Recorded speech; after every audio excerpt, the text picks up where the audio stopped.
إن الحمد لله نحمده ونستعينه ونستغفره ونؤمن به ونتوكل عليه ونعوذ بالله من شرور أنفسنا ومن سيئات أعمالنا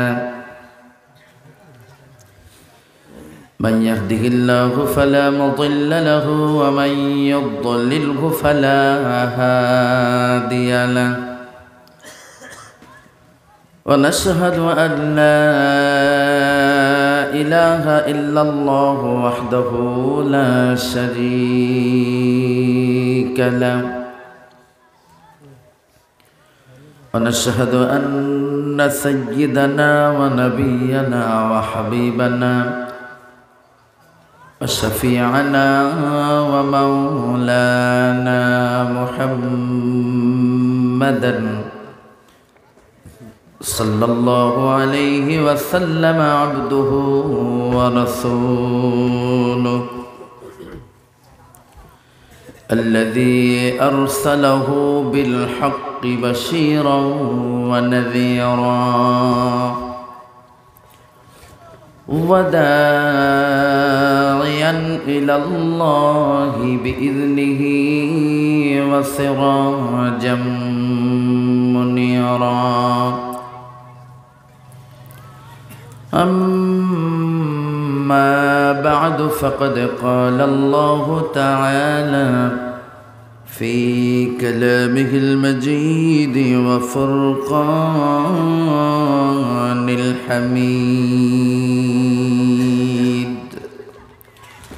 فأعوذ بالله من الشيطان الرجيم بسم الله الرحمن الرحيم وإذ قال ربك للملائكة إني جاعل في الأرض خليفة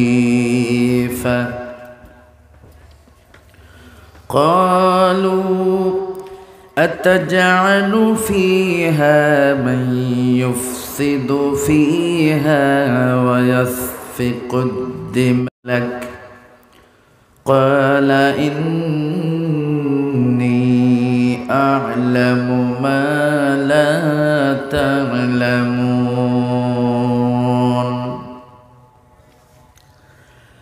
عن ابن عباس رضي الله تعالى عنه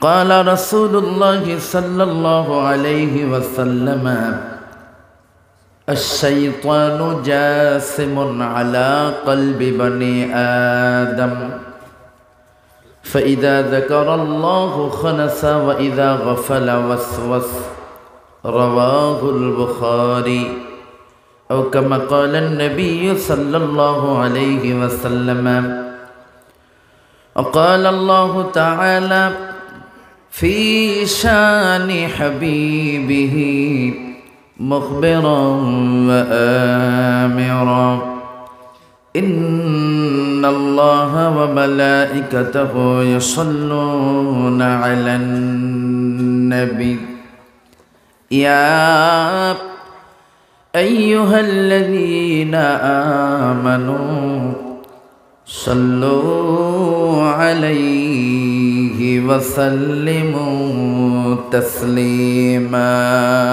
اللهم صل على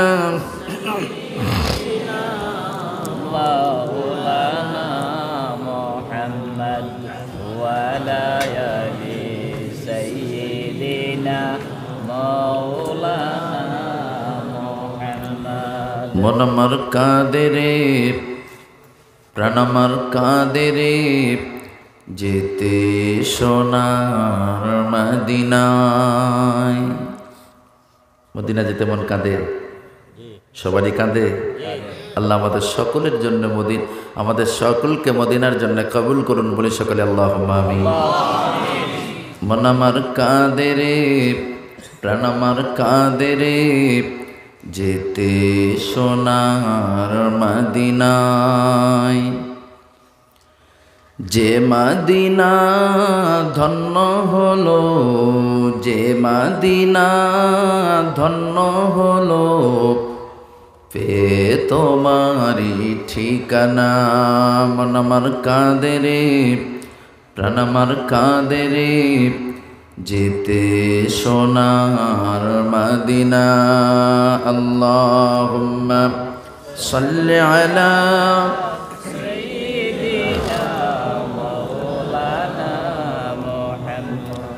ওয়া আলা আলি সাইয়্যিদিনা তয়েফের কথা ভেবে ভেবে কাঁদে শুধু দোনয়ন। তয়েফের কথা ভেবে ভেবে কাঁদে শুধু দোনয়ন। এমন দুরুদি পেতে চায় মন অনুক্ষণ। মন আমার কাঁদে রে, প্রাণ আমার কাঁদে রে, যেতে সোনার মদিনায়। মন আমার কাঁদে রে, প্রাণ আমার কাঁদে রে, যেতে সোনার মদিনায়। আল্লাহুম্মা সাল্লি আলা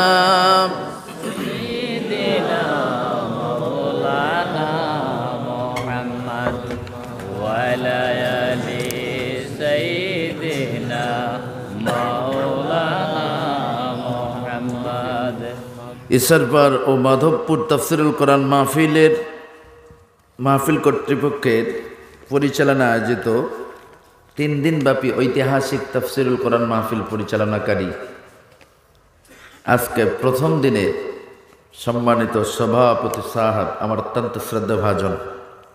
আমি তার মুখে 2টা মাত্র শব্দ শুনে বুঝতে পেরেছি তিনি আমার উস্তাদ তুল্য। আল্লাহ তাকে হায়াতে তাইয়্যিবা দান করুন বলি সকলে আল্লাহুম্মা আমিন।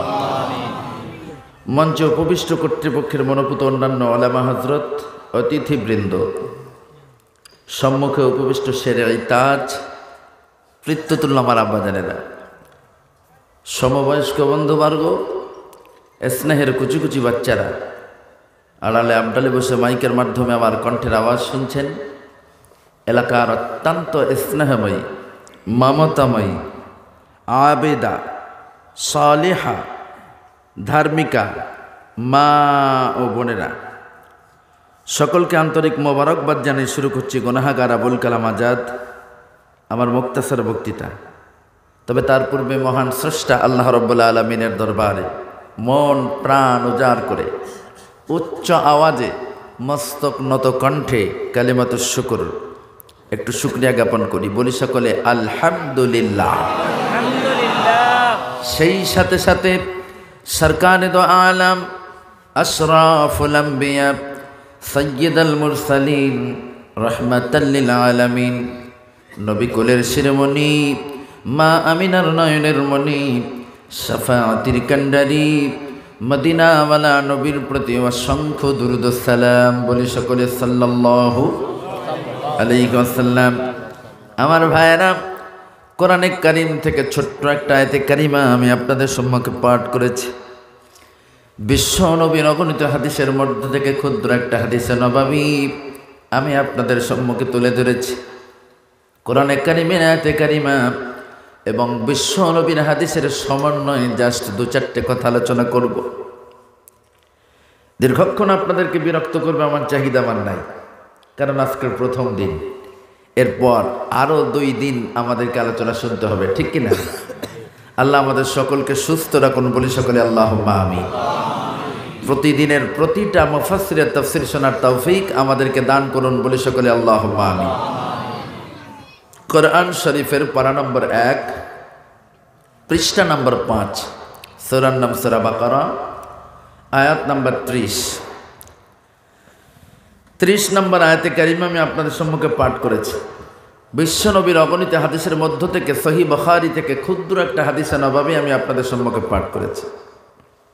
এখান থেকে আমি কিছু কথা আপনাদেরকে শোনাবো ইনশাআল্লাহ। আল্লাহ রাব্বুল আলামিন বলেন, ওয়াইদ ক্বালা রাব্বুকা লিল মালাইকাতি ইন্নী জাইলুন ফিল আরদি খলিফা। ফারিস্তা মণ্ডলীদেরকে ডেকে আল্লাহ রাব্বুল আলামিন বলছেন, দুনিয়াতে আমি আমার একজন প্রতিনিধি পাঠাবো, আমার একজন প্রতিনিধি দুনিয়াতে আমি নিযুক্ত করতে চাই, সে দুনিয়াতে প্রতিনিধিত্ব করবে। একজন খলিফা আমি বানাবো যে দুনিয়াতে প্রতিনিধিত্ব করবে। ক্বালু, তারা বললেন, আতাজালু ফিহা মান ইউফসিদু ফিহা ওয়া ইয়াসফিকুদ দিমা। But why? কিন্তু কেন আপনি এটা করতে যাবেন? আপনি কি চাইছেন দুনিয়াতে সে রক্তক্ষয়ী যুদ্ধ লাগাক, মারামারি লাগাক, অশান্তি করুক? আতাজালু ফিহা মান ইউফসিদু ফিহা ওয়া ইয়াসফিকুদ দিমা, অশান্তি করবে, মারামারি করবে, রক্তক্ষয়ী যুদ্ধ লাগাবে। ওয়া নাহনু নুসাব্বিহু বিহামদিকা ওয়া নুকদ্দিসু লাক, আপনার তাসবিহ তাহলিলের জন্য আমরা তো যথেষ্ট আছি, অযথা কেন আপনি শান্ত পৃথিবীটাকে অশান্ত করবার জন্য নতুন করে খলিফা বানানোর চিন্তা ভাবনা নিয়েছেন? ফারিস্তার সঙ্গে আল্লাহর কথা গোপন। ক্বালা, আল্লাহ রাব্বুল আলামিন বললেন, ইন্নী আ'লামু মা লা তা'লামুন।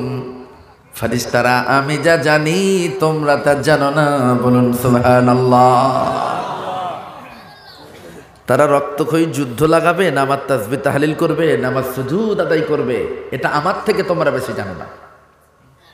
ফারিস্তাদের ধারণাও নিহাত খারাপ ছিল না। দেখেন না, আল্লাহ সুবহানাহু ওয়া তাআলা আমাদেরকে সৃষ্টি করলেন কোন মানুষে, কোন ইচ্ছায়, আর আমরা কি করছি?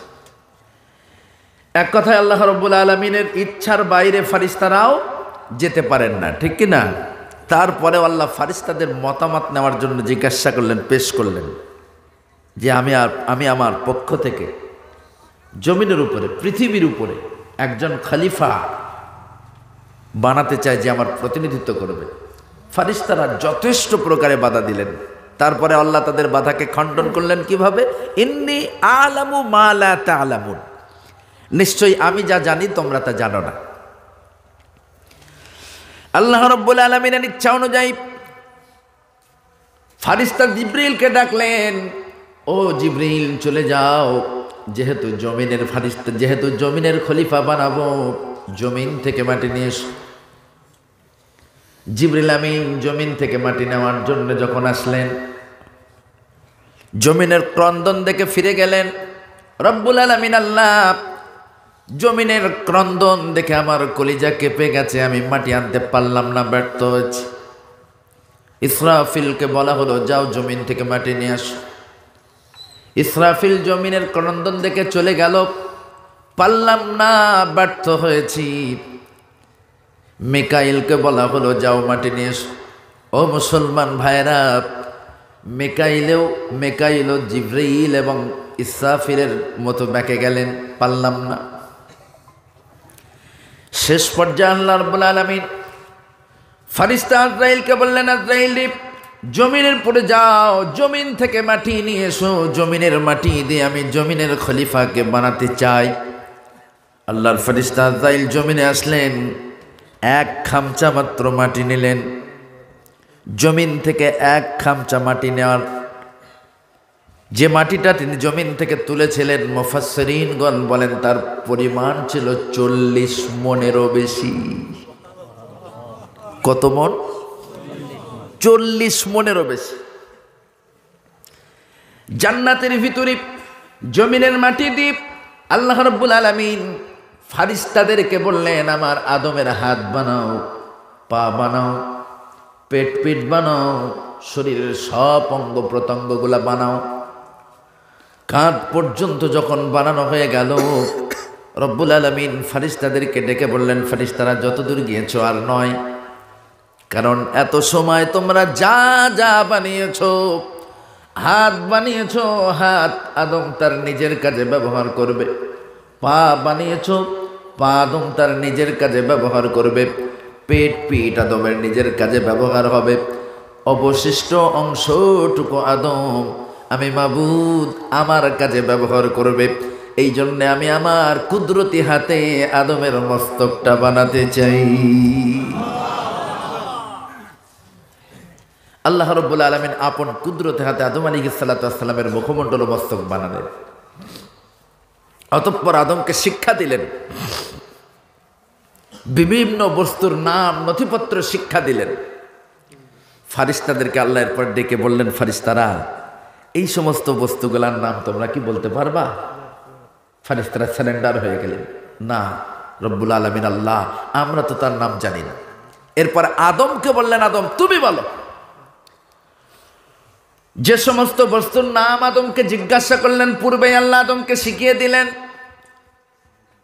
পার্টিকুলার প্রতিটা বস্তুর নাম যখন আদম বলতে সক্ষম হলেন, ফারিস্তা কুলকের পর অর্ডার করলেন, وَإِذْ قَالَ رَبُّكَ لِلْمَلَائِكَةِ إِنِّي جَاعِلٌ فِي الْأَرْضِ خَلِيفَةً।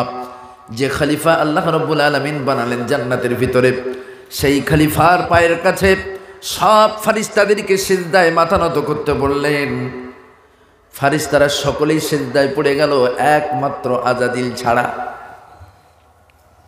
হেড অব দ্য লিডার, ফারিস্তাদের সর্দার যিনি, তিনি বললেন, আল্লাহ আমাদের চোখের সামনে আদমকে মাটি দিয়ে বানালেন, আর আমি হলাম আগুনের তৈরি। মাটি হলো নিম্নমুখী, আমি আগুন, আমি হলাম ঊর্ধ্বমুখী। আগুন জেলে দিলে উপরের দিকে যায়, মাটি উপরে ছেড়ে দিলে নিচের দিকে যায়। সুতরাং মাটির থেকে আগুনের মর্যাদা অনেক বেশি, আমি সিজদা দিতে পারবো না। শয়তান ইবলিস শয়তান হয়ে গেল, মরদুদ হয়ে গেল। আল্লাহ রাব্বুল আলামিন তার প্রতি নারাজ হয়ে গেল, আল্লাহ লানত প্রাপ্ত হলো। শয়তানের হিংসা হলো, আল্লাহ লানত যখন পেয়েছি আমার কিছু পাওয়ার দেওয়া লাগবে। কি পাওয়ার? যে আদমের কারণে আমি শয়তান হয়েছি, ওই আদমের পিছনে ওয়াসওয়াসা দেব, ওই আদম সন্তানদেরকে আমি ওয়াসওয়াসা দেব, তাদেরকে আমি পথভ্রষ্ট করব। এ পাওয়ার, এ অধিকার আমাকে দিতে হবে। আর আল্লাহ কিয়ামত পর্যন্ত আমার হায়াত দিতে হবে। আর আল্লাহ কোনোদিন আমার কোনো অসুস্থতা, কোনো রোগ বিমার দিলে হবে না। বলছে যা, সব দিলাম।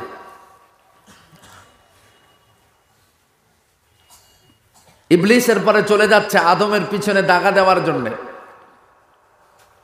আল্লাহ ডাকলেন, কোথায় যাস? বলে আদমের পিছনে দাগা দেওয়ার জন্য, আদমকে পথভ্রষ্ট করবার জন্যে। রব্বুল আলামিন বললেন, ইবলিস তুই আদমের এবং তার সন্তানদের পিছনে দাগা দিয়ে তাদেরকে গোনার পথে নিয়ে যাবি। তারা আমার কাছে হাত তুলে বলবে, রব্বানা যালামনা আনফুসানা ওয়া ইল্লাম তাগফির লানা ওয়া তারহামনা লানাকুনান্না মিনাল খাসিরিন। আমি আল্লাহ তাদের সব গুনাহ মাফ করে দেব। বলুন সুবহানাল্লাহ। মুসলমান ভাইয়েরা আমার,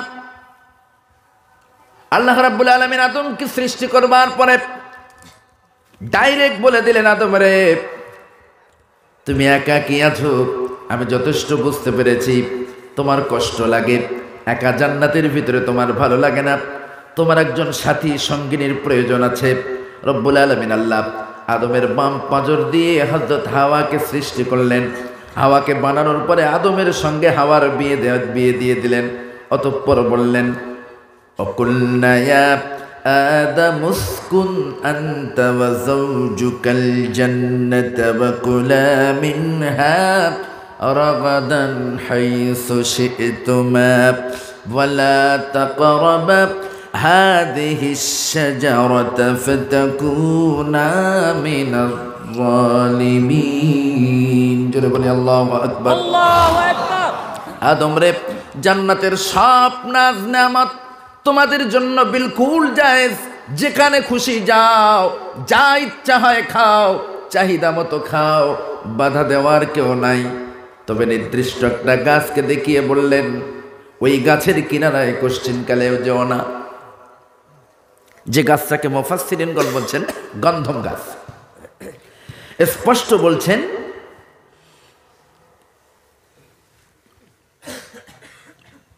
অকুলনা ইয়া আদামুসকুন আনতা ওয়া যাওজুকাল জান্নাহ ওয়া কুলা মিনহা রাগাদান হাইসু শি'তুমা ওয়া লা তাকরাবা হাযিহিস শাজারা।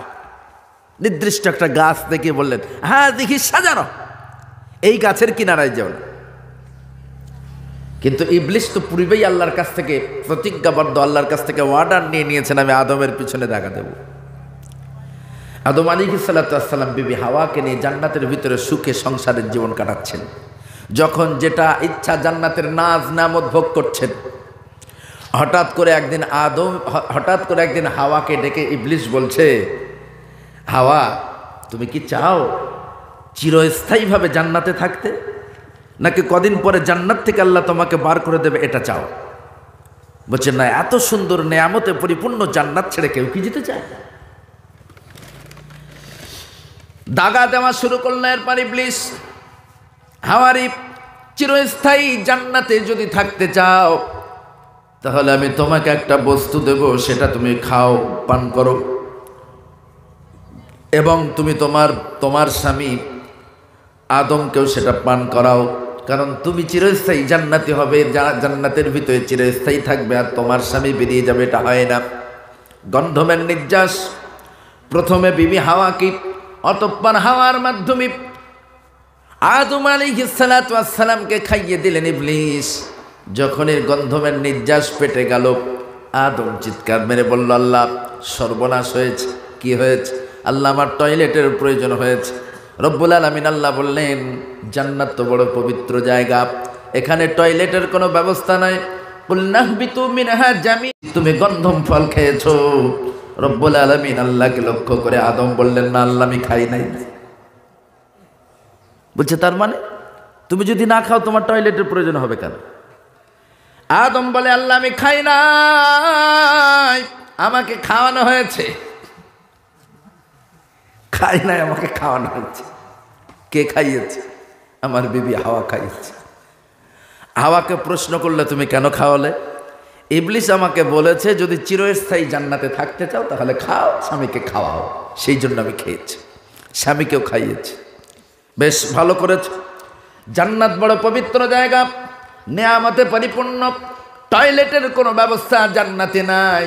গন্ধম যখন খেয়েছ, পায়খানার প্রয়োজন হয়েছে জান্নাতে নয়, জান্নাত থেকে বেরিয়ে দুনিয়াতে যে পায়খানা করো। ও মুসলমান ভাইরা, আবাল বাশার হযরত আদম আলাইহিস সালাতু ওয়াস সালামের শরীর থেকে জান্নাতি পোশাক হারিয়ে গেল। কোন ক্রমে জান্নাতি পাতা নাতা দিয়ে নিজের লজ্জাস্থানগুলোকে ঢাকলেন, জান্নাত থেকে বার হয়ে আসলেন। জান্নাত থেকে বার হওয়ার পরে আদম কোথায়, হাওয়া কোথায়, দুজনের নির্দিষ্ট কোনো জায়গা নাই, দুজনেই পৃথক পৃথক জায়গায়।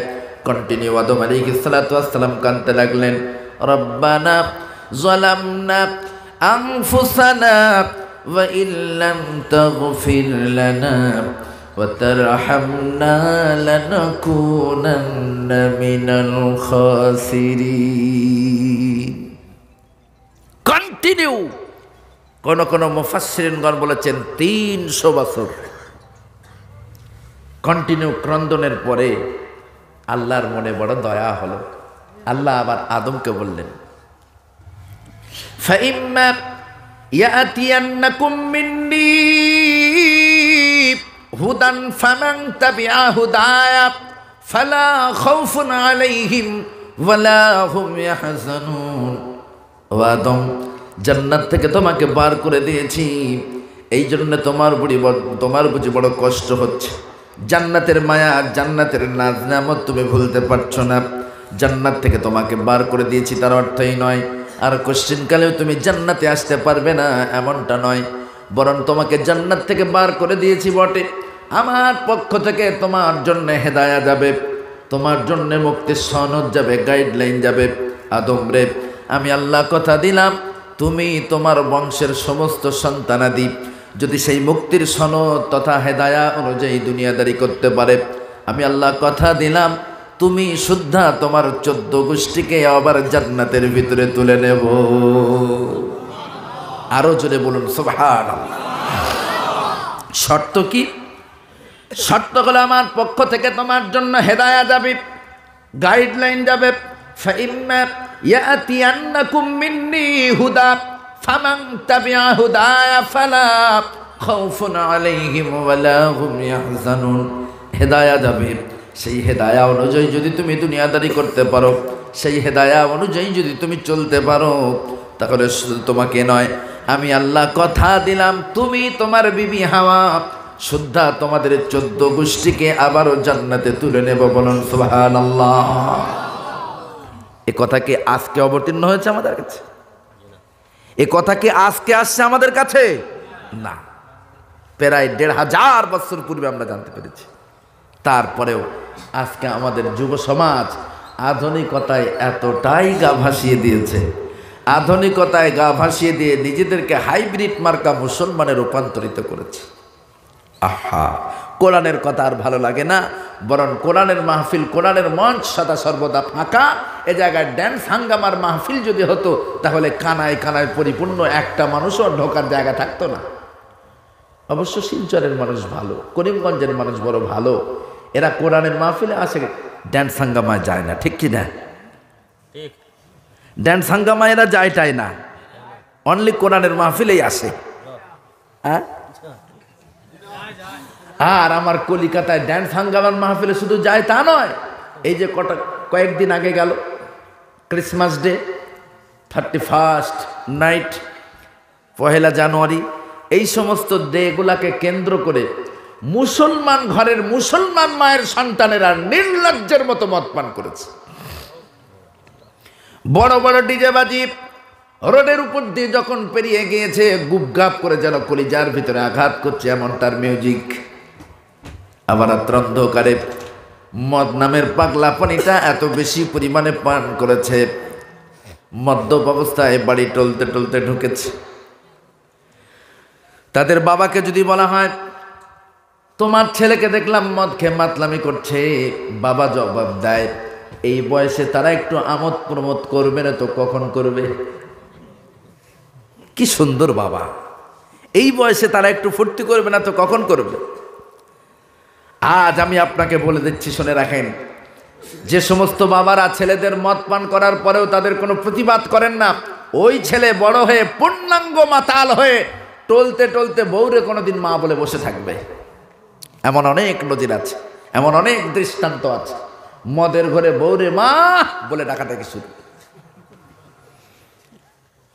বউ মনে মনে ঘুরছে তার মা তো কবে গেছে কবরে, এ বাড়িতে একমাত্র আমি, আমার সন্তান আর সে থাকে। সাউন্ডটা শুনলাম আমার খোকার বাপের, অথচ মা বলে ডাকে কারে? বাইরে যে ডাকে তো আমার খোকার বাপ। আবার একবার বলছে মা উঠেছ, বউ তখন বলছে আমি তোমার মা, আমি তোমার জনম জনম বউ। স্বামী স্ত্রীর ঝগড়ার মাত্রা এত বাড়লো, পাশের ঘরের তরুণ যুবক ঘুম ভেঙে উঠে আব্বুকে ধমক দেয়, আব্বু এত রাত্রে আপনি মাকে গালাগালি করেন, আপনার কি সেন্সলেস, আপনি কি সেন্সলেস হয়ে গেছেন? বাবা তখন মদের ঘুরি কলিজার টুকরা সন্তানকে ডেকে বলে, ভাই ডোন্ট মাইন্ড, মিথ্যা বলবো না, প্রত্যক্ষদর্শী নিজে চোখে দেখেছি। এই মুসলমান ঘরের সন্তানেরা মদ্যপ অবস্থায় রোডের পাশে দাঁড়ানো মোটা মোটা গাছগুলাকে ধরে ঠেলে, ওই সর সাইড দে, আমি সলিমউদ্দিন যাচ্ছি দেখতে পাচ্ছ না? অবশ্য এই কোয়ালিটির হাইব্রিড মার্কা মুসলমান করিমগঞ্জে একটাও না, আমার কলিকাতায় আছে। নিজ কানে শুনেছি এক মুসলমান মায়ের সন্তান মদের ঘরে, সে তার বউকে বলছে, ওরে অমুকের বেটি, তোরে 3 তালাক, তোর মায়ের 9 তালাক। আস্তাগফিরুল্লাহ, থমকে দাঁড়িয়ে গেল, ওই গর্ধব, বউ যদি তালাক যোগ্য অপরাধ করে, বউকে তালাক দেওয়ার অধিকার শরীয়ত তোমার দিয়েছে, তার মায়ের 9 তালাক দেওয়ার অধিকার তোমার কোন বাবা দিয়েছে? মহিলা তখন শুরু করে কাঁদে আর বলে, হুজুর এমন যে জীবনে কতবার বলেছে তার কোনো গুনাহগাতা নেই। আমি বললাম তারপরেও তুমি তার ঘর করো, বলে কি করবো, উপায় নাই। বাবা গরিব মানুষ, যদি তার ঘর থেকে আমি চলে যাই, দ্বিতীয় জায়গায় বাবা বিয়ে দেবে এমন শক্তি বাবার নাই, এই জন্যেই এই অনামকর ঘরে পড়ে আছে। ও আল্লাহর গোলামেরা, ও মুসলিম নওজওয়ান, সরে এসো, ফিরে এসো, কোরআনের পথে এসো। শয়তানের সঙ্গে সদা সর্বদা জিহাদ করার চেষ্টা করো। বিশ্বাস করো, আবাল বাসাত আদম আলাইহিস সালাতু ওয়াস সালামকে যেভাবে শয়তান প্ররোচনা দিয়ে, যেভাবে শয়তান ওয়াসওয়াসা দিয়ে গন্ধম ফল খাইয়ে জান্নাত থেকে বিতাড়ন করতে সুযোগ পেয়েছিল, সেই শয়তান আজও বেঁচে আছে, এখনো মরে নেই। ঠিক না? বেঁচে আছে তো সেই শয়তানের কর্ম কি, কতটা পাওয়ারফুল।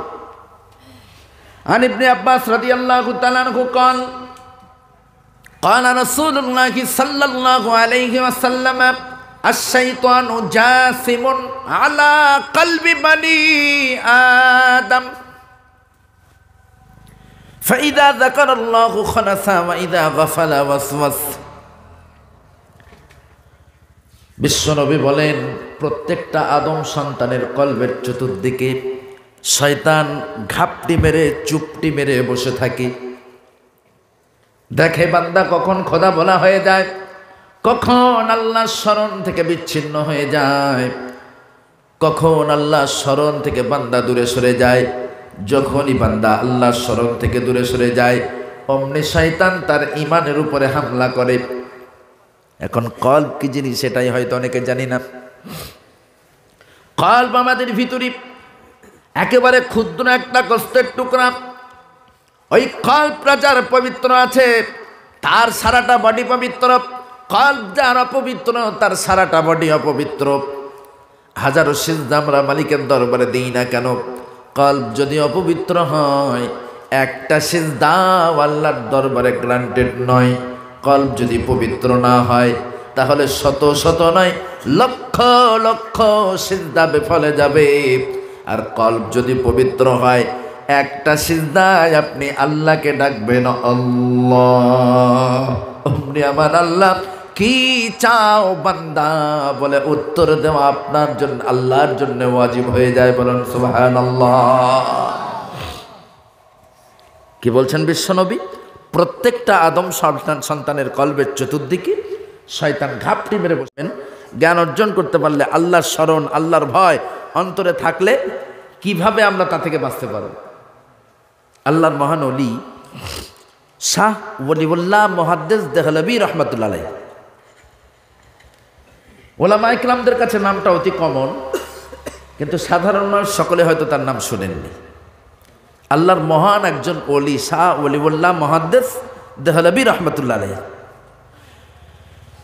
বড় বড় ওলামা ইকরামদের ধারণা, ওলিউল্লাহ মুহাদ্দিসের লিখিত কিতাব না পড়ে এশিয়ার কোনো মানুষ আলেম হতে পারেন। আল্লাহু আকবার! কত বড় আলেম, কত বড় আলেম তিনি। ওই ওলিউল্লাহ মুহাদ্দিসের 3 সন্তান, একজনের নাম আব্দুল হক দেহলভী, আর একজনের নাম আব্দুল আজিজ দেহলভী। ওই আব্দুল আজিজ দেহলভী রহমাতুল্লাহি আলাইহি ক্ষুদ্র একটা মাদ্রাসার পরিচালক, গুটি কতেক ছেলে নিয়ে একটা হিফজখানার দায়িত্বে আছেন।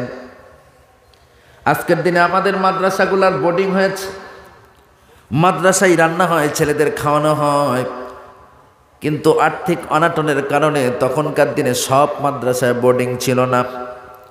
লজিংয়ে খেত ছেলেরা, জায়গিরে খেত, পড়াশোনা করতো মাদ্রাসায়, খাওয়ার সময় এক একটা বাড়িতে যেয়ে খেয়ে আসত। আল্লাহর মহান ওলি আব্দুল আজিজ দেহলভী রহমাতুল্লাহ আলাইহি ক্ষুদ্র একটা মাদ্রাসা পরিচালনা করেন। ছাত্রদেরকে সময় মতো এক একটা বাড়িতে খাওয়াতে পাঠান। তবে কড়া হইফ, কোরআন বুকে রাখতে হবে। খেতে যাওয়ার সময় বুকে কোরআন থাকবে, খেয়ে ফেরার সময় বুকে কোরআন নিয়ে ফিরবে। লজিং বাড়ি যেয়ে দেখো রান্না এখনো কমপ্লিট নয়, বসে থাকতে পারবা না, ওইখানেই বসে বসে তেলাওয়াত করতে হবে।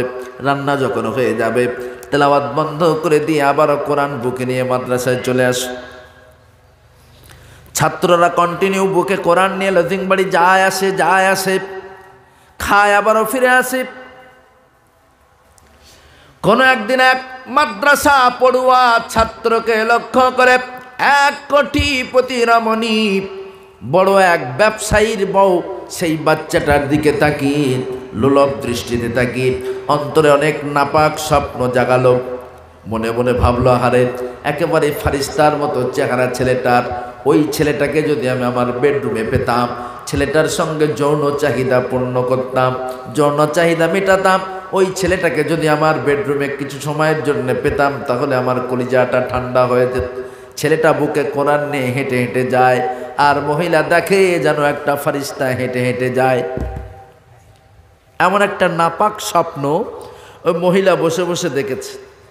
যখনই সে হেঁটে যায়, তখনই তার দিকে অবাক দৃষ্টিতে তাকায় আর বলে, আহ কি সুন্দর দেখতে ছেলেটার, একেবারে যেন ইউসুফের মতো চেহারা। ওই ছেলেটাকে যদি আমি আমার বেডরুমে আনতে পারতাম, তাহলে আমার আমার মনোকামনা, মনোবাসনা, আমার যৌন চাহিদা পূর্ণ হতো। যখনই ছেলেটা যায়, তখনই রাকিব কন্টিনিউ ছেলেটার দিকে নজর দেওয়ার পরে কোনো একদিন মহিলা ছেলেটাকে ইশারায় ডাক মারল। বুকে কোরআন নিয়ে ওই মাদ্রাসা পড়ুয়া তার দিকে এগিয়ে গেল, বলে ভিতরে এসো। গভীর মনোযোগ। ছেলেটা বুকে কোরআন নিয়ে যখন ভিতরে প্রবেশ করল, মহিলা তাকে উপরে তার নিজের বেডরুমে নিয়ে গেল, ভিতর থেকে দরজা ব্লক করে দিল।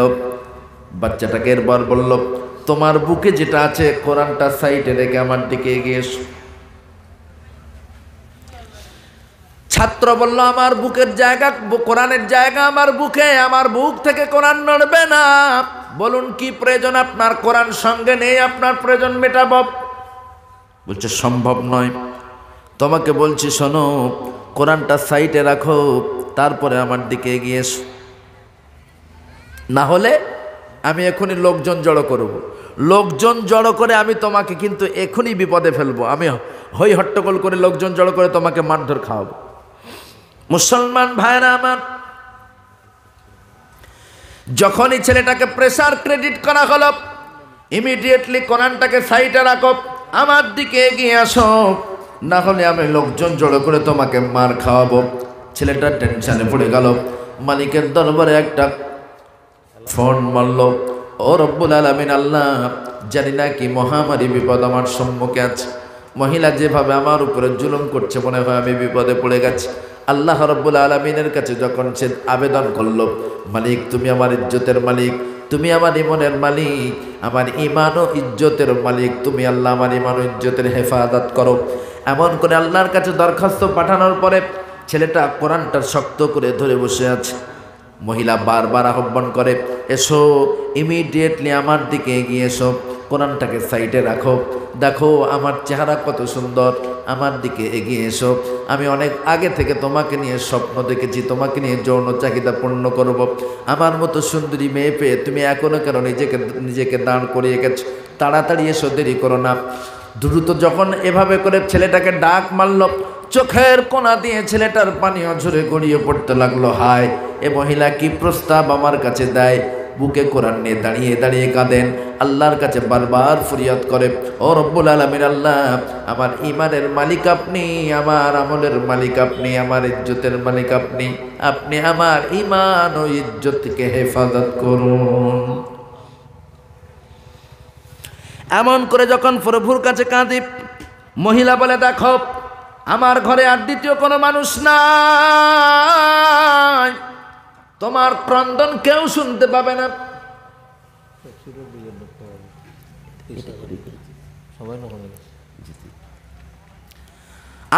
তোমার ক্রন্দন কেউ শুনতে পাবে না।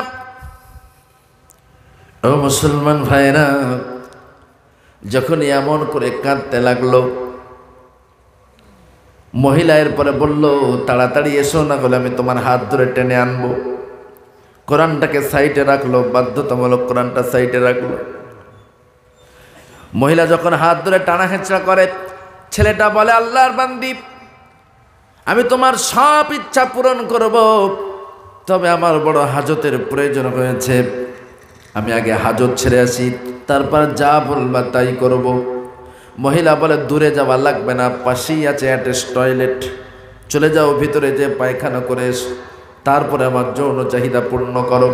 ও মুসলমান ভাইরা, টয়লেটখানায় যে আবারও ছেলেটা কাঁদে, নিজে নিজে পায়খানা করে, নিজের পায়খানাটা সারাটা গায়ে ভালো করে সে লাগায়, যেভাবে আমরা শীতের দিনে লোশন মাখি সারাটা বডিতে, ওইভাবে নিজের পায়খানা সারাটা বডিতে লোশন লাগানোর মতো করে লাগালো।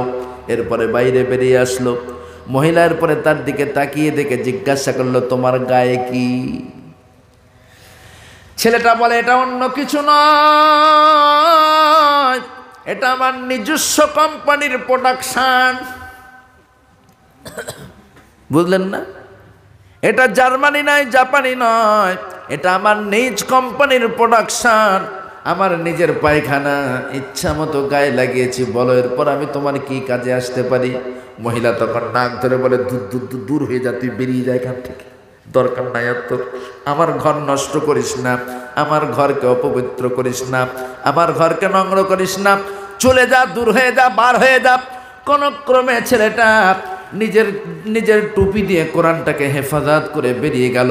পুকুরে যেয়ে গোসল করলো, অজরে কাঁদে আর গোসল করে, বারবার গাটা পানি দিয়ে ডলে ঘষে আর গোসল করে, কিন্তু গুইয়ের গন্ধ, পায়খানার গন্ধ যায় না। কয়েকবার যাবত ডলে ডলে সারাটা বডি ধোঁয়ার পরেও পায়খানার গন্ধ তার বডি থেকে যায় না। অঝরে কাঁদে আর বলে, মালিক, ক্লাসের টাইম পেরিয়ে যাচ্ছে, আমি যদি সময় মতো ক্লাসে না যেতে পারি তাহলে হুজুর নিশ্চয়ই আমাকে বকাবকি করবে। ও মুসলমান ভাইরা, কোন ক্রমে ভালো করে ধুয়ে আবারও কোরআনটা বুকে নিয়ে মাদ্রাসায় প্রবেশ করলো। যখনই মাদ্রাসায় প্রবেশ করলো, আব্দুল আদিল দেহলভী রহমাতুল্লাহ আলাইহি খোদ নিজে ক্লাসের ভিতরে ছিলেন। যখনই ছেলেটা প্রবেশ করলো, তখনই তার নাকে জান্নাতি মিসকাম্বারের ঘ্রাণ আসলো। বলেন সুবহানাল্লাহ।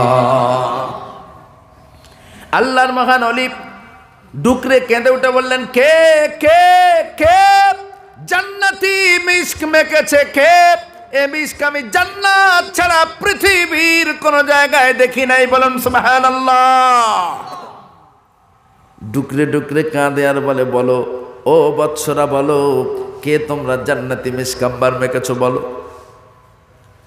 এমন করে বারবার যখন তিনি আবেদন করতে লাগলেন, ছাত্ররা বলে, নুন আনতে পান্তা ফুরায়, আমরা আবার জান্নাতি মিসকাম্বার মাখবো, পাবো কোথায়? একে অপরে মুখোমুখি তাকাতে লাগলো। আল্লাহর মহান ওলি একটা একটা করে প্রতিটা ছেলেকে সার্চ করতে লাগলো, কার বডি থেকে এই মিসকাম্বারের ঘ্রাণ আসছে। ও মুসলমান ভাইরা, একজন একজন করে যখন প্রতিটা ছেলেকে টেস্ট করতে লাগলো, একটা ছেলে দাঁড়িয়ে উঠে বলল, হুজুর, এই ছাত্রটা যখনই মাদ্রাসায় ঢুকেছে তখন থেকে আমরা এই সুগন্ধটা অনুভব করছি। আল্লাহর মহান ওলি সেই ছাত্রের দিকে এগিয়ে গেল। ছাত্র তো ভয়ে কেঁদে ফেললো, আল্লাহ, গায়ে পায়খানার গন্ধ নিয়ে মাদ্রাসায় ঢুকলাম, আমার বডি থেকে নাকি জান্নাতি মিসকাম্বার পায়, মাথা কাজ করে না। ঢুকিয়ে কেঁদে ফেললো। আল্লাহর মহান ওলি জিজ্ঞাসা করলো, কাঁদছো কেন বেটা? বাচ্চার পরে বলতে লাগলো, হুজুর, আমার গায়ে গুয়ের গন্ধ, পায়খানার গন্ধ নিয়ে মাদ্রাসায় ঢুকলাম, আর ছেলেরা নাকি আমার গা থেকে জান্নাতি মিসকাম্বার পায়, আমার তো মাথা কাজ করে না, এই জন্যে কাঁদছি। বলে, পায়খানার গন্ধ নিয়ে তুমি কেন এসেছো? এরপরে কাঁদতে কাঁদতে ছেলে যাবতীয় ঘটনার বিবরণ যখন দিল, আল্লাহর মহান ওলি তাকে বুকের সঙ্গে জড়িয়ে নিয়ে বলে, আল্লাহর স্মরণকে অন্তরে রেখে আল্লাহকে ভয় করে তুমি নিশ্চিত জেনা থেকে বাঁচতে পেরেছো বলে রব্বুল আলামিন আল্লাহ তোমার গায়ের পায়খানার গন্ধটা জান্নাতি মিসকাম্বারে পরিণত করে দিয়েছে। সুতরাং মুসলমান ভাইয়েরা আমার, আল্লাহ রাব্বুল আলামিন আমাদেরকে বুদ্ধি দিয়েছেন, বিবেক দিয়েছেন। আবাল বাসার হযরত আদম আলাইহিস সালাতু ওয়াস সালাম যখন আল্লাহ রাব্বুল আলামিন আদম আলাইহিস সালাতু ওয়াস সালামকে যখন আদম আলাইহিস সালাতু ওয়াস সালামকে যখন দুনিয়াতে পাঠিয়ে দেন, ডিরেক্ট বলে দেন, তোমাদেরকে জান্নাত, তোমাদেরকে গাইডলাইন দিয়েছে, মুক্তির সনদ দিয়েছে। ও মুসলমান ভাইরা, সেই মুক্তির সনদ অনুযায়ী যদি আমরা না চলি তাহলে তো আমরা অনিবার্য ধরা খেয়ে যাব, কোনো সন্দেহ নাই। ধরা আমাদের খেতেই হবে, কেউ রক্ষা করতে পারবে না, কেউ বাঁচাতে পারবে না। যেহেতু আদম সন্তান আমরা, আদম আলাইহিস সালাতু ওয়াস সালামের উপরে শয়তান যেমন আক্রমণ করে তাকে যেমন গন্ধম ফল খাওয়াতে বাধ্য করিয়েছিলেন, আজও সেই শয়তান আজ হারাম, দুনিয়ার হারামগুলোকে আমাদের খাইয়ে খাইয়ে আমাদের ঈমান আকীদা নষ্ট করে দেওয়ার জন্য চক্রান্ত করবে, শয়তানের সঙ্গে জিহাদ ও জুলুম করবার জন্য সদা সর্বদা আমাদের প্রস্তুতি নিতে হবে। তাই বলবো, আসুন, ফিরে আসুন, কোরআনের দিকে ফিরে আসুন। এই কোরআনকে বন্ধু বানান। প্রতিদিন একটা দুটা করে কোরআনে কারিমের আয়াতে কারিমা নিয়ে পড়ুন। একটা দুটা করে কোরআনে কারিমার আয়াতে কারিমা আপনি যদি ব্যাখ্যা করতে পারেন, প্রতিদিন ওয়ার্ড বাই ওয়ার্ড দুটা করে আয়াতের মানে যদি আপনি দেখতে পারেন, জিন্দেগি পাল্টে যাবে, সমাজ নতুন করে সাজবে, তার পূর্বে কোনো মতে নয়। মনে মনে ভাবছেন আমরা কি করছি না করছি, আমরা কোরআন দেখছি কি না দেখছি, এটা কে দেখে রাখছে? কোরআনে কারিম পারা নাম্বার 15, পৃষ্ঠা নাম্বার 2, সূরার নাম সূরা বনী ইসরাইল, আয়াত নাম্বার 13। চোখ যদি থাকে কোরআন খুলে দেখতে পারো, স্পষ্ট আল্লাহ বলেন, অকুল্লা ইনসানিন আলজামনাহু তাইরাহু ফি উনুকি ونخرج له يوم القيامة كتابا يلقاه منشورا। আবারও বলি, পারা নাম্বার 15, পৃষ্ঠা নাম্বার 2, সূরার নাম সূরা বনী ইসরাইল, আয়াত নাম্বার 13। স্পষ্ট আল্লাহ বলেন, প্রত্যেকটা মনুষ্য জাতির কণ্ঠনালীর কিনারে, ঘাড়ে গর্দানে, গ্রীবা দেশে মোস্ট পাওয়ারফুল একটা করে সিসি ক্যামেরা লাগানো আছে, এবং সাথে সাথে মোস্ট পাওয়ারফুল একটা করে মেমোরি কার্ড লাগানো আছে। মুসলমান ভাইরা আমার, প্রতিটা দিন, প্রতিটা সময়, প্রতিটা মুহূর্তে, প্রতিটা সেকেন্ডে কি কাজ আমরা করি, একেবারে হুবহু ডেট বাই ডেট ওই সিসি ক্যামেরার মাধ্যমে আমাদের কণ্ঠনালীর কিরানে মেমোরির ভিতরে সবগুলোকে আল্লাহ লিপিবদ্ধ করে রাখছেন।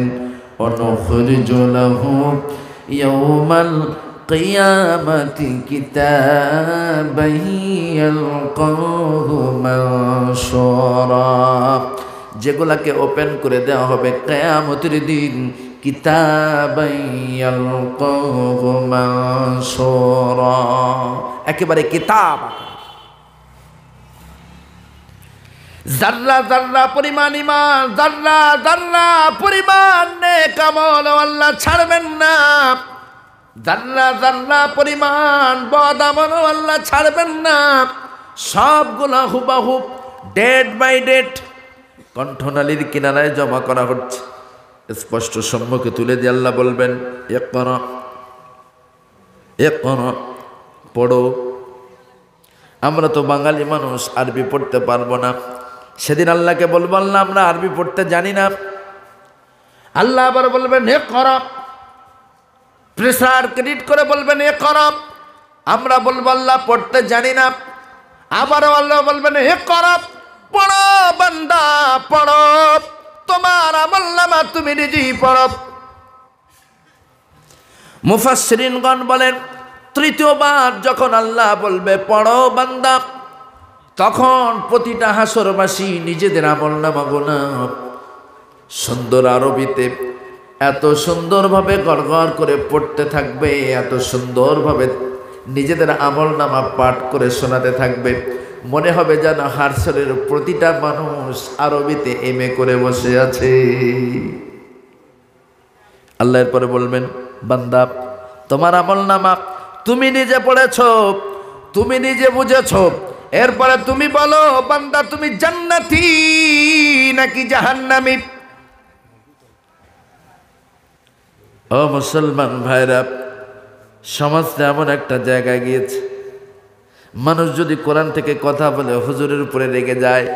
ইমাম সাহেব যদি মসজিদে দাঁড়িয়ে কোরআন থেকে কথা বলে, বলে ইমাম সাহেবের চাকরি টিকবে না। সেক্রেটারি সভাপতি পর্যায়ের মানুষেরা বলে, ও ইমাম সাহেব, এনেছি তোমাকে নামাজ পড়ানোর জন্যে, ফতোয়াবাজির জন্যে নয়। নামাজ পড়াও, খাও, দাও, নাকে সরিষার তেল দাও, গোপ্র সাপের মতো ঘুমাও। শুনে রাখুন, এই বাকারার ২তম পারার ৫তম পৃষ্ঠার ১৭৪ নম্বর আয়াত, সূরাতুল বাকারা পারা নাম্বার ২, পৃষ্ঠা নাম্বার 5, পঞ্চম পৃষ্ঠার দ্বিতীয় আয়াত, সূরা বাকারার 174 নম্বর আয়াত। স্পষ্ট আল্লাহ বলেন, ইন্নাল্লাযীনা ইয়াকতুমুনা মা আনজালাল্লাহু মিনাল কিতাবি ওয়া ইয়াশতারুনা বিহি সামানান কলিলা উলাইকা মা ইয়াকুলুনা ফি বুতুনিহিম ইল্লান নার ওয়া লা ইউকাল্লিমুহুমুল্লাহু ইয়াওমাল কিয়ামাতি ওয়া লা ইউযাক্কিহিম ওয়া লাহুম আযাবুন আলীম। ইন্নাল্লাযীনা, নিশ্চয় যারা, ইয়াকতুমুনা, গোপন করল, মা আনজালাল্লাহু মিনাল কিতাব, যা আমি অবতীর্ণ করেছি এই কিতাবের ভিতরে, ওয়া ইয়াশতারুনা বিহি সামানান কলিলা, সামান্য দুনিয়ার স্বার্থ সিদ্ধির লেগে অল্প অর্থের বিনিময়। এলাকার মানুষ এবছরে দাওয়াত করেছে, আগামীতে যেন আবারও করে সেই কথা ভেবে। এলাকার মানুষ আমাকে যথেষ্ট রেসপেক্ট করে, কোরআনের কথাটা যদি এখানে পুশ করি তাহলে আমার উপরে রেগে যেতে পারে। এলাকার মানুষ আমাকে যথেষ্ট আপ্যায়ন করেন, এই জায়গায় যদি কথাটা বলি তাহলে তারা আমার উপরে ছুটে যাবে। এই কথা ভেবে যে বা যারা কোরআনের তথ্যগুলোকে গোপন করে দেয়, উলাইকা মা ইয়াকুলুনা ফি বুতুনিহিম ইল্লান নার। শোনো হে আবুল কালাম আজাদ, করিমগঞ্জের যুবকেরা মঞ্চ থেকে নামার পরে পকেট ভরে তোমাকে হাদিয়া দিতে পারে বটে, আমি আল্লাহ বলছি সেগুলা হাদিয়া নয়, বরং জাহান্নামের আগুন। সূরা বাকারায় স্পষ্ট আল্লাহ বলছেন, 174 নম্বর আয়াত। এখানেও শেষ নয়, পরের অংশ তিনি আরো বলছেন, ওয়ালা ইউকাল্লিমুহুমুল্লাহ ইয়াওমাল কিয়ামাহ। শোনো হে আবুল কালাম আজাদ, করিমগঞ্জের মানুষেরা শিলচর এয়ারপোর্ট থেকে তোমাকে রিসিভ করতে পারে বটে, প্রাইভেট থেকে নামার পরে তারা তোমাকে সালাম ওয়েলকাম জানাতে পারে বটে। আমি তোমার আল্লাহ বলি, শোনো, কোরআনের তথ্যগুলোকে গোপন করে দেওয়ার অপরাধে, আমার বান্দাদের মাঝে কোরআনের কথাগুলোকে ডিস্ট্রিবিউট না করবার অপরাধে, কিয়ামতের দিন মুসিবতের সময় আমি আল্লাহ তোমার সঙ্গে কথা গোপন করব না, তোমার সঙ্গে আলাপ পর্যন্ত করব না, আমার দরবার থেকে দূর দূর করে তাড়িয়ে দেব। এখানেও শেষ নয়, পরের অংশে আল্লাহ আরো বলছেন, ওয়ালা ইউযাক্কিহিম। শোনো হে আবুল কালাম আজাদ, নামি দামি সুগন্ধি মেখে করিমগঞ্জে গিয়েছিলে বলে ওই করিমগঞ্জের যুবকেরা তোমার সুগন্ধির সুঘ্রাণে মাতোয়ারা হয়ে তোমার পিছে পিছে ঘুরেছিল বটে। শোনো হে আবুল কালাম আজাদ, কোরআনের তথ্যগুলাকে গোপন করে দেওয়ার অপরাধে আমি আল্লাহ তোমাকে পবিত্র করব না, গুয়ে গোবরে কাদা গোবরে লুটোপুটি খাওয়াবো। এখানেও শেষ নয়, ওয়ালাহুম আযাবুন আলীম। সর্বোপরি তোমার জন্য আছে জাহান্নামের ভিতরে ভয়ঙ্কর আযাব। এই থ্রেটিংটা আল্লাহর পক্ষ থেকে কোরআনওয়ালাদের জন্য। আপনারা যে ছেড়ে দেবেন তাও কিন্তু নয়, আপনারাও সেদিন ছাড়বেন না, আপনারাও না ছোট। চলুন পারা নাম্বার 22, পৃষ্ঠা নাম্বার 6, সূরার নাম সূরা আহজাব, আয়াত নাম্বার 66, 67, 68। সাধারণ মানুষগুলাকে আল্লাহ সেদিন বলবেন, তোমাদের আমলের ঠিক ছিল না, তোমাদের আমলের কোয়ালিটি ভালো ছিল না, জাহান্নামে চলে যাও। স্পষ্ট আল্লাহ সেদিন বলবেন, যেহেতু তোমাদের আমল ভালো ছিল না, তোমরা জাহান্নামে চলে যাও। ডাইরেক্ট সাধারণ মানুষগুলো বলবেন, রব্বানা, আয় আমাদের আল্লাহ, ইন্না, নিশ্চয়ই, আতানা সাদাতানা ওয়া কুবারানা ফাআদাল্লুনা সাবিলা। পারা নম্বর 22, পৃষ্ঠা নম্বর 6, সূরার নাম সূরা আহজাব, আয়াত নাম্বার 67। ও রব্বুল আলামিন আল্লাহ, আমাদের কোনো দোষ নাই, কারণ আমাদের ডিরেক্টর ছিলেন আবুল কালাম আজাদ, আমাদের ডিরেক্টর ছিলেন আমাদের এলাকার উলামায়ে কেরামরা, আমাদের ডিরেক্টর ছিলেন আমাদের এলাকার ইমাম সাহেব। তিনি যেভাবে আমাদেরকে চলতে বলতেন, যে থিওরি আমাদেরকে দিতেন, যে পন্থায় আমাদেরকে চলতে বলতেন, সেই পন্থায় আমরা চলতাম। সুতরাং আমাদের কোনো দোষ নাই, আমাদের কোনো ত্রুটি নাই, তাদের কথা অনুযায়ী আমরা চলতাম। আজ আমরা কারো জাহান্নামে যাব, জাহান্নামে যেতে হলে তারা যাবে, আবুল কালাম আজাদ যাবে, আমাদের সমাজের উলামায়ে কেরাম যারা ছিলেন, যাদের কথা মতো আমরা চলতাম, তারা যাবে জাহান্নামে, আমরা নয়। আল্লাহ বলবেন, আমল যদি ভালো না হয়, তোর বাবা আবুল কালাম আজাদও যাবে, তুইও যা। সেদিন ডাইরেক্ট আপনারা বলবেন, রব্বানা, আয় আমাদের আল্লাহ, আতিহিম দিফাইনি মিনাল আযাব ওয়ালআনহুম লা'নান কাবীরা। ও রব্বুল আলামিন আল্লাহ, আজ যদি আমাদেরকে জাহান্নামে যেতেই হয়, তাহলে আপনার কাছে আমাদের দাবি হলো, সেই সমস্ত উলামায়ে কেরামদেরকে, যাদেরকে ভাড়া করে আনতাম, মোটা মোটা হাদিয়া দিতাম, যাদের কথা অনুযায়ী আমরা চলতাম, সেই সমস্ত উলামায়ে কেরামগুলোকে আমাদের দ্বিগুণ সাজা দিতে হবে। সুযোগ পেলে আমরাও একটু তাদেরকে পায়ে লগড়াবো। ও মুসলমান ভাইরা, কি সুন্দরভাবে কোরআন আমাদেরকে বুঝিয়ে দিচ্ছে। আপনি যে কাউকে দায়ী করবেন, কাউকে দায়ী করে আপনি বাঁচবেন, সে উপায় নাই। আজ সামান্য মাত্র দোহাই দিই, আমরা নামাজ পড়ি না, শরিয়াতের আইন কারণ মানি না, নবীর আদর্শের মাপকাঠির ধার ধরি না, নবীর আদর্শের ভিতরে থাকি না, সামান্য তুচ্ছ কারণে 2-3টা সন্তানের বাবা যদি হয়, নামাজ পড়ার কথা বললে কাজ করতেই অস্থির, বাচ্চাদের খানা দানা জোগাড় করতেই অস্থির, আর নামাজ পড়বো কিভাবে? এমন কোন কৈফিয়ত আল্লাহর কাছে চলবে না, চলবে না। তাই বলে, ও যুব সমাজ, ও নওজোয়ান, ফিরে এসো, বিশ্বাস করো, মরতে তোমাকে হবেই হবে, মরতে আমাকে হবেই হবে। মরণের পরে নিঃসন্দেহে আল্লাহ রাব্বুল আলামিনের মুখোমুখি আমাদেরকে দাঁড়ানো লাগবে। স্পষ্ট আল্লাহ বলেন, ওয়া আম্মা মান খাফা মাকামা রাব্বিহি ওয়া নাহান নাফসা আনিল হাওয়া ফাইন্নাল জান্নাতা হিয়াল মাওয়া। وأما من خاف مقام ربه ونهى النفس عن الهوى فإن الجنة هي المأوى.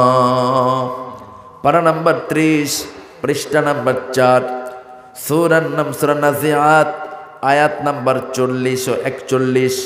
স্পষ্ট আল্লাহ বলেন, রব্বুল আলামিন আল্লাহ স্পষ্ট বলেন, কিয়ামতের দিন, মুসিবতের সময়, বিচারের সময়, মালিকের সম্মুখে দাঁড়ানোর ভয়ে, মালিকের মুখোমুখি দাঁড়ানোর ভয়ে যে বা যারা নিজেকে সংযত রাখতে পেরেছে, তারা হারাম থেকে নিজেকে সংযত রাখতে পেরেছে, শরীয়তের আদেশ নিষেধগুলোকে চিরধার্য করে নিতে পেরেছে, আল্লাহর রাসূলের আদর্শের মাপকাঠি অনুযায়ী চলতে পেরেছেন, ফাইন্নাল জান্নাতা হিয়াল মাওয়া, দুনিয়াতে তারাই জান্নাতি।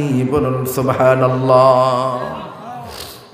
মুসলমান ভাইরা আমার, তাই আজ আমি আপনাদের কাছে বলবো, আসুন, এখনো সময় আছে, ফিরে আসুন।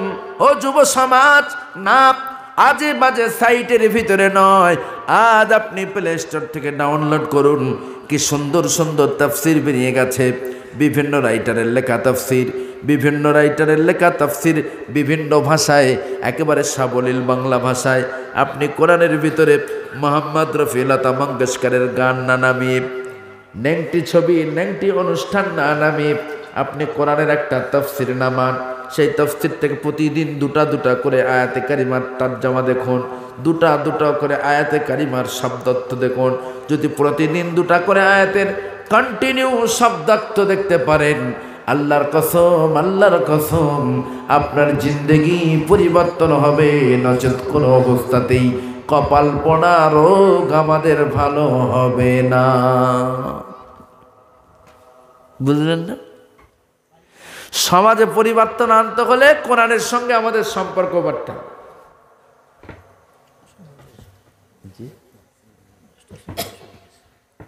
সমাপ্ত করে দেব। আগামীকাল আবার পরশু আরো 2 দিন আছে, ওই জন্য সভাপতি সাহেব বলছে 10:40 হয়ে গেছে, ফজরের নামাজের ব্যাপার আছে। সুতরাং আর না আগ বাড়িয়ে আমরা ইতি টানতে যাব। শেষ কথা বলবো, ও যুবক বন্ধুরা, ও সোনা ভাইয়েরা, ও সোনার যুবকেরা, 10টা যুবক যদি মনে করো এন্টার গ্রামটাকে জান্নাতি পরিবেশ বানাবো, 10টা যুবকের পক্ষে সম্ভব সারাটা গ্রাম জান্নাতি পরিবেশ বানানোর। 5টা যুবক যদি মনে করো রাতারাতি গোটা গ্রামটাকে জান্নাতের জাহান্নামের টুকরায় পরিণত করব, 5টা যুবক এনাফ এন্টার গ্রামটাকে জাহান্নামে পরিণত করতে। সেই জন্য যুব সমাজ আগে এসো, দিনের ঝান্ডা নিয়ে আগে এসো। কারণ আল্লাহ রাব্বুল আলামিন তোমাদের অনেক দায়িত্ববান করেছেন, তোমাদেরকে অনেক শক্তি দিয়েছেন। এই শক্তিগুলা দিনের জন্য যদি কাজে লাগাও, মরেও তুমি অমর থাকবে, কোনো সন্দেহ নাই। স্পষ্ট আল্লাহ রাব্বুল আলামিন আমাকে আপনাকে প্রতিনিধিত্ব দিয়েছেন। এই প্রতিনিধিত্ব করবার জন্য আমাদের যা যা করা লাগে সব করতে হবে। যদি আমরা কোরআনের সুশীতল ছায়াতলে চলে আসি, কবি কি সুন্দর ভাষায় বলছে, কোনো একদিন এদেশের আকাশে কালিমার পতাকা দুলবে, সেদিন সবাই খোদাই বিধান পে দুঃখ বেদনা ভুলবে। এই আল্লাহর বিধান যেদিন মানুষ ফিরবে, এই আল্লাহর বিধানের উপরে যেদিন মানুষ প্রতিষ্ঠিত হবে, দুঃখ বেদনা সব ভুলে যাবে। এই জন্য বলছে, কোনো একদিন এদেশের আকাশে কালিমার পতাকা দুলবে, সেদিন সবাই খোদাই বিধান পে দুঃখ বেদনা ভুলবে। সেদিন আর রবে না হাহাকার, অন্যায় জুলুম অবিচার, থাকবে না অনাচার দুর্নীতি কদাচার, থাকবে না অনাচার দুর্নীতি কদাচার, সকলেই মিলে মিশে থাকবে, দুঃখ বেদনা ভুলবে। একাকিনী রমণী নির্জন পথে যাবে, একাকিনী রমণী নির্জন পথে যাবে, কোনো জন কটু কথা কবে না, কোনদিন পথে ঘাটে সম্পদের মোগে খুনার রাহা জানি হবে না। সেই দিন আর নাই বেশি দূরে, সেই দিন আর নাই বেশি দূরে, আর কিছু পথ গেলে মিলবে, দুঃখ বেদনা ভুলবে। কোন একদিন এদেশের আকাশে কালিমার পতাকা দুলবে, সেদিন সবাই খোদাই বিধান পে দুঃখ বেদনা ভুলবে। অশান্তির কপানলে মরিস না ধোকে ধোকে, অশান্তির কপানলে মরিস না ধোকে ধোকে।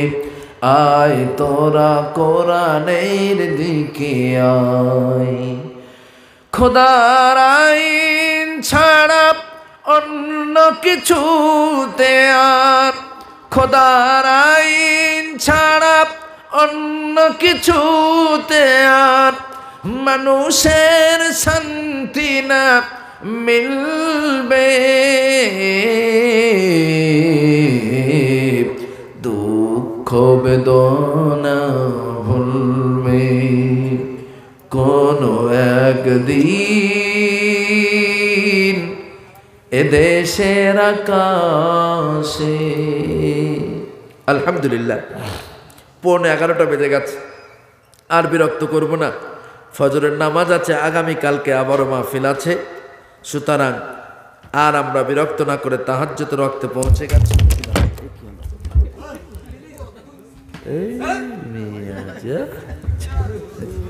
বললাম ভূমিকম্প নাকি?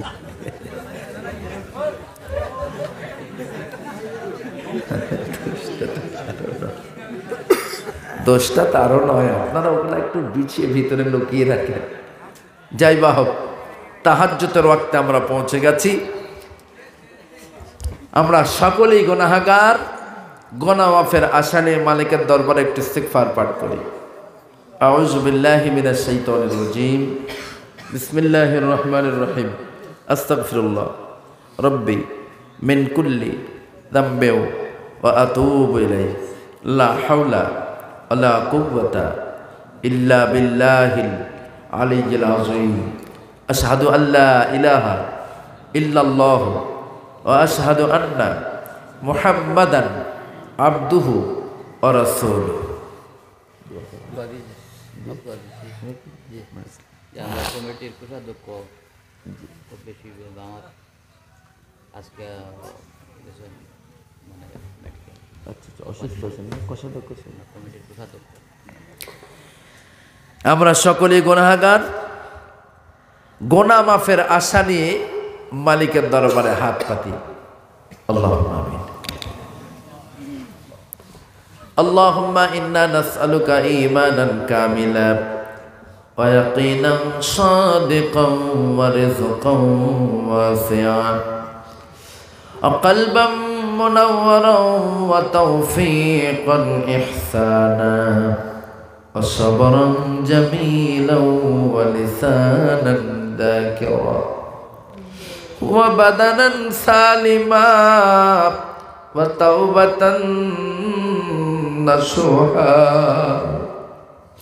ওয়া তাওবাতান নাসুহা ওয়া তাওবাতান ক্বাবলাল মাউত ওয়া তাওবাতান ক্বাবলাল মাউত।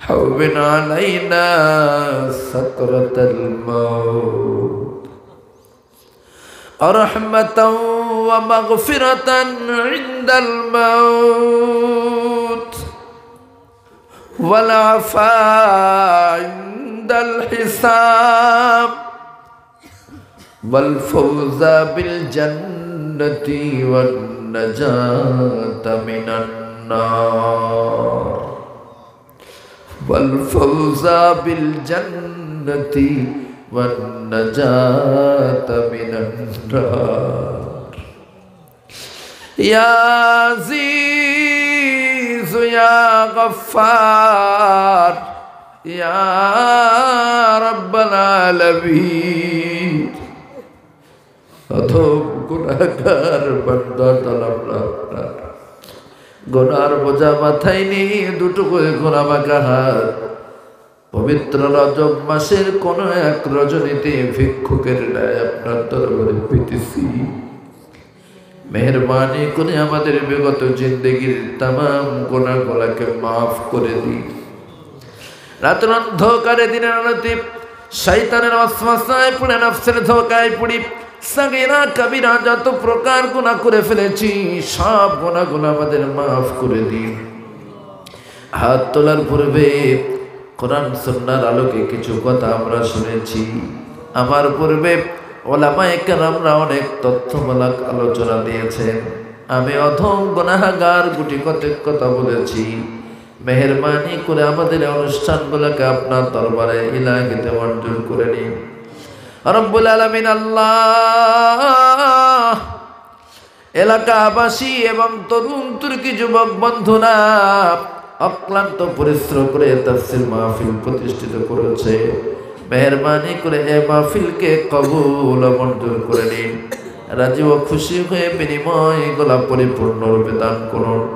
বিনিময় যেটুকু দান করেছেন, যাকে সৃষ্টি না করলে জগৎ তথা পরজগৎ কিছুই সৃষ্টি করতেন না, সর্বপ্রথম আখিরি জামানার পয়গম্বর শাফাআতের কান্ডারি বিশ্ব নবীর রহমতকে পৌঁছে দিন। আওয়াল বাশার হযরত আদম আলাইহিস সালাতু ওয়াস সালাম থেকে ঈসা রূহুল্লাহ পর্যন্ত সমস্ত নবী আলাইহিস সালামদের রহমত পৌঁছে দিন।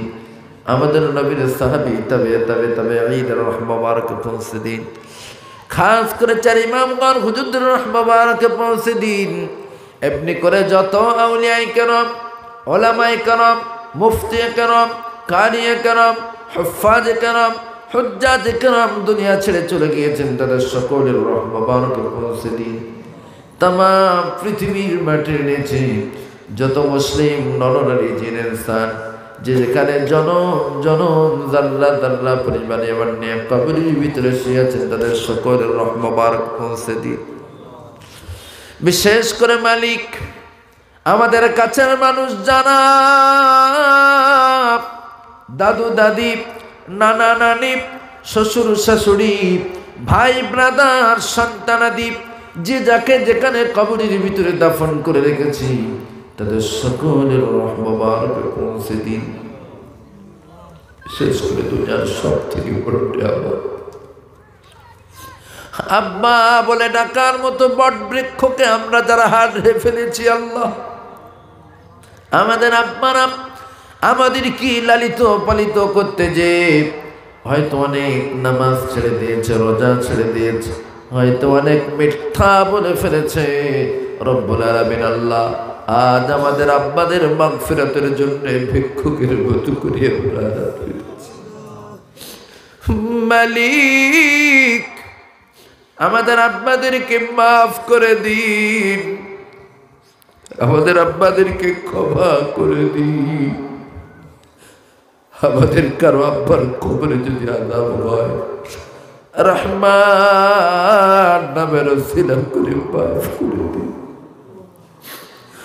আমাদের আব্বাদের কবরে আযাব দিয়ে তো আপনার কোনো লাভ হবে না আল্লাহ। আপনি যদি মাফ করে দেন, আপনার তো কোনো ক্ষতিও হবে না আল্লাহ। আপনি যদি মাফ করে দেন, আপনার তো কারো কাছে কৈফিয়ত দেওয়া লাগবে না। ওয়ারসের মালিক, আমাদের আব্বাদেরকে মাফ করে দিন। আমাদের সকলের আব্বাদের জন্য জান্নাত ওয়াজিব করে দিন।